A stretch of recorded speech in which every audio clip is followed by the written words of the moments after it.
Why does Turkey reject the word genocide when Armenians speak of the dark days in and after 1915? What is needed to normalise relations between the two nations? Turkey insists the issue should be dealt with by historians and not by politicians, and has repeatedly proposed the formation of an international committee of historians whose conclusions it promises to accept. The 24th of April 2015 is a controversial anniversary between Turkey and Armenia. Turkey accepts what happened in 1915 and talks about a common grief, but when it comes to describing it as genocide, Turkey does not accept this definition. Why? Fakat soykırım kelimesini, ifadesini, tanımını kabul etmiyor. Niçin efendim? Şimdi gerçekten bin yıllık bir ilişkiyi Really, imprisoning the thousand-year-old relationship between Turks and Armenians, good memories of history, in just 1 year, 1915, and turning everything around the world genocide is wrong. Bir soykırım kelimesinin etrafında döndürmek yanlıştır. This is, in a way, our common memory. But this common memory should also be a fair memory. In the World War I years, millions were killed. Maybe it should be analysed from a perspective starting in 1870 and going to the 1920s. Great pain was experienced. This is not only about our Armenian brothers.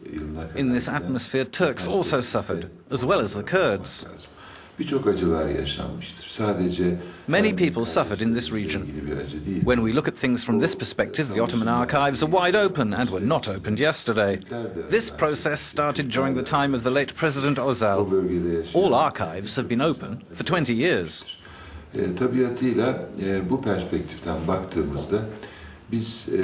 I served 38.5 years in the Foreign Ministry with the Ottoman archives.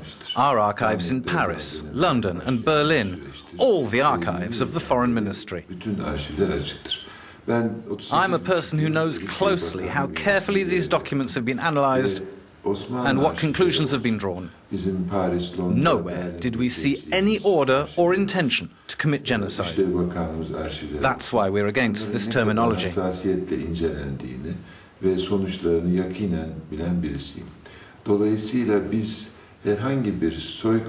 The Turkish nation is comfortable because there is no point in Turkish history or in Ottoman history which would embarrass us.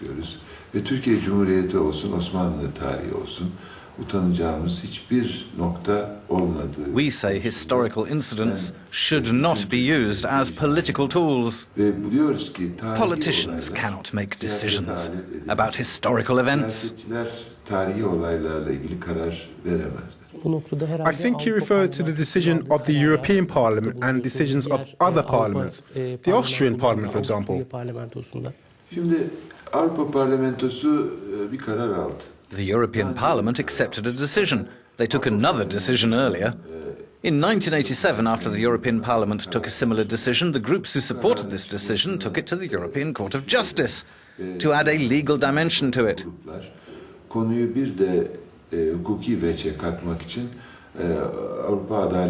The court ruled on that in 2003. It said political decisions cannot provide legal results. This is a very clear decision. At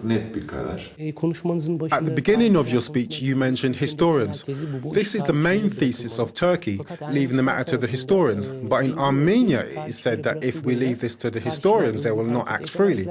Both Armenian and Turkish historians would be under control of their states, and no objective outcome will emerge. Do you agree with that? This is really nice rhetoric. It shows how Armenia approaches this. We're not a country that puts pressure on our historians. We opened our archives. We didn't force anybody to come and look and give us their decision about it. We say something else. We say the Ottoman archives are open. Any academic from any part of the world, say Canada, Sweden, Germany, Armenia or America, can come and research our archives. They say there's an important archive in Boston, that archives are not open. Armenia has not opened its archives. Turkish academics cannot go and study the Armenian archives. The Armenian president does not let Armenian academics study Ottoman archives. This is the situation we face.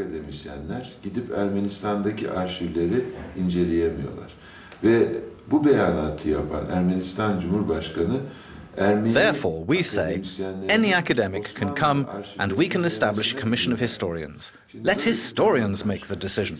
Dolayısıyla biz diyoruz ki bunu isteyen akademisyen gelsin ve bir tarihçiler... As the Turkish Republic, we said through our president, prime minister and other officials that we will accept the historians' decision. Cumhurbaşkanımızın ağzından, başbakanımızın ağzından, bütün yetkileri açıkladık. The Commission of Historians was one of the pillars of our protocols with Armenia. But the Armenian diaspora and Armenia itself knows what will come out of this commission. That is why they quit.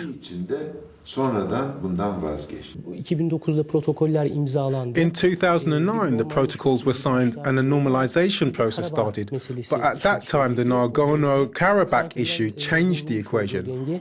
What is needed for normalization? First of all, Armenia has to quit its demand for territory from Turkey, which has no basis at all other than in dreams. İkinci adım olarak da bu protokollerde imzasını koyduğu 1915 olayları. The second step is Armenia must accept the establishment of the Commission of Historians, instead of using the term genocide for the 1950 events, as they signed in the protocols. Yürümesi ancak bu şekilde mümkün olacaktır. Ama maalesef o fırsat şu anda kaçırılmış vaziyettedir. O günün şartlarında yürüme kabiliyeti olan protokoller belki bugün yeniden gündeme... The protocols with Armenia can only proceed in this way. ...olduğu gibi yeni gündeme But that chance has been missed. If the protocols which had the chance to proceed when they were signed could be revived, then new arrangements will naturally be on the agenda, as happens in politics. Yıllardan beri işgal etmekte olduğu Azerbaycan'a ait topraklarla ilgili de Armenia taking a decision to withdraw from the Azeri land it occupies could also lead to new conditions. Ortada olacaktır. Türkiye'nin Avrupa Birliği Bakanı Sayın Volkan Bozkır, çok teşekkür ediyoruz efendim.